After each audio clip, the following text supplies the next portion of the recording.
yeah, one of the questions Brad asked on the Discord, how do you prep for writing sessions? Do you do writing ahead of the sessions? Do you do research and listening? Do you try to connect with the artist and talk to them beforehand? I mean, obviously with someone like Harry, you've done multiple albums, so you probably, you know each other well, you probably know how to prep. So are there things, I don't know, just go off it, whether artists you know well, someone like Harry, or new artists, or how do you prep for a session?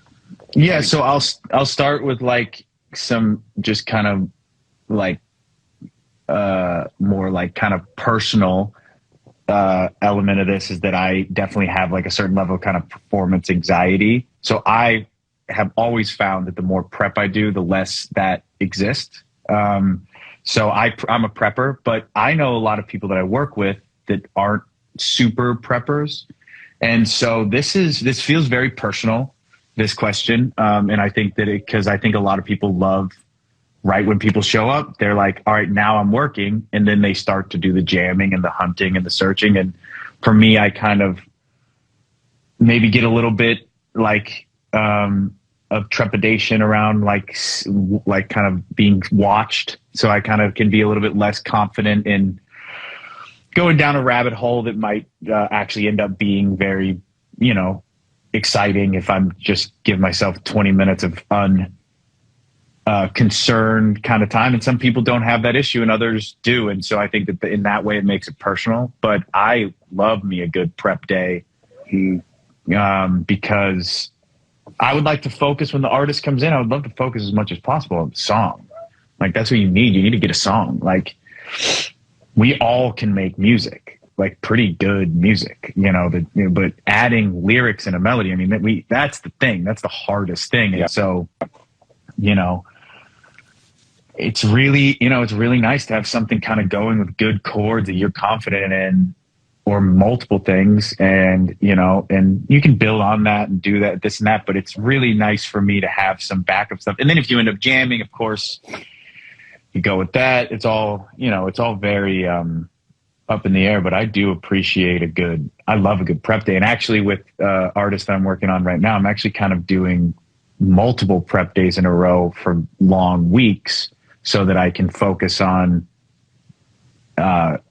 once we get in, just focus on the songwriting, and I have enough material to kind of satiate nailing one day, nailing another day, and maybe a third day.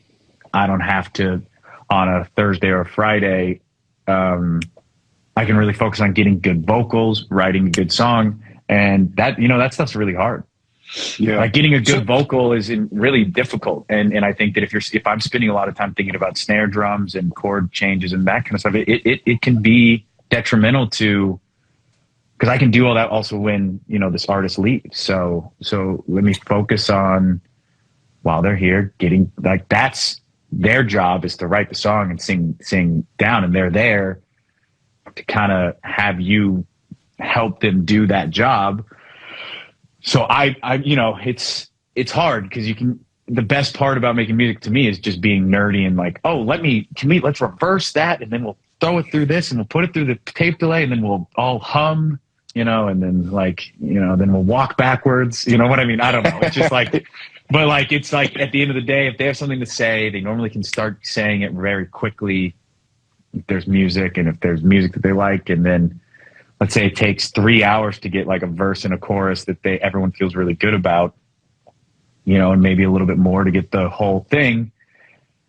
If they're down for it, then you got to do vocals, and you don't want to rush that, Yeah. And how much time in there is there to really start from scratch? I mean, there's tons for some people, but for me, I love a good prep day.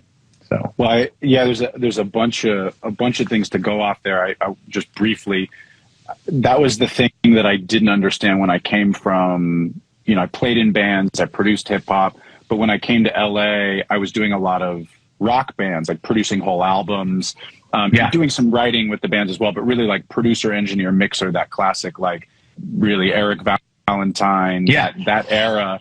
And then when I started doing writing sessions, my first one went super well. I wrote what ended up being a hit song with Andy Grammer. And as a quick aside, I had just learned ABC 1 2 3 like a week before, and just how the walk down of the bass with the chords. And if you listen to that song, you listen to that chorus, there's a sort of a version of that. And I didn't think about it at the time. It was just something I had recently learned.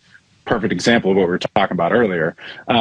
But that first session went really well. And part of that was just kind of luck that Andy and I hit it off so well. And we were both anxious and excited in the right way. And then my next 10 sessions did not go well because I didn't understand how important it was and what I needed to get in that first day. I was doing what you're talking about, which is spending a lot of time on sounds and thinking more producer and like, let's get it to feel right and sound. And then I didn't get enough vocals, or I didn't quite get the chorus vocal to sound right, and the songs just didn't come out. So that vocal thing was a hard lesson for me. It's a hard lesson. On. It's really frustrating. You get a good track and you got good mumble lyrics, and you might even have a good hook, and you're like 8 hours in and everyone's hungry, and you just know in the back of your head, I just missed this. I don't have a big chorus vocal, and I'm cooked. Yeah, and I'm cooked. That's some real shit. That's some real shit. Well, so going back to the prep conversation, what is it? Obviously, it's going to depend on the artist, but are you doing? Are you sort of picking a palette of drum sounds that you're prepping to play? Are you doing? I would just say all of the above. Chords, just a bit of everything. Yeah, I mean, all of the above. Definitely finding some chords and maybe finding a B section in the chords turnaround is nice, like so that you're not stuck on a loop. Doing a little bit of an arrangement so you're not stuck on a loop. But sometimes just chords is definitely enough. And sometimes chords are really hard. Yeah. Because try to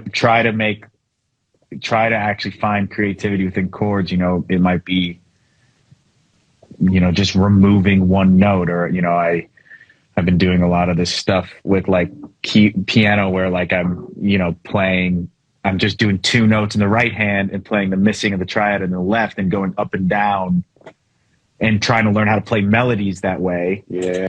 And it just, what it does is all of a sudden, next thing you know, you're like, you're just like writing melodies and all these things. And you're like, oh, wow, that could be a cool chord progression. You just do ba, ba, ba, but you're just playing D, A, G, but all of a sudden you're adding this kind of these inversions, and you know what I mean? That might take a second. Yeah. Or it might only strike in the morning when you're not kind of thinking about it, or whatever it is, So if I just have that, I'll call it early. I'll go home and, hang out with my dogs. Yeah. And my wife. So, but definitely having something in my back pocket's a nice feeling for sure. Thanks for watching. Just a reminder, all of this content is free. There's no secret knowledge here. There's no Patreon. We don't read ads. We don't have sponsors. We're just trying to build a knowledge base. All that we ask in return is that you share it with somebody. Thanks so much.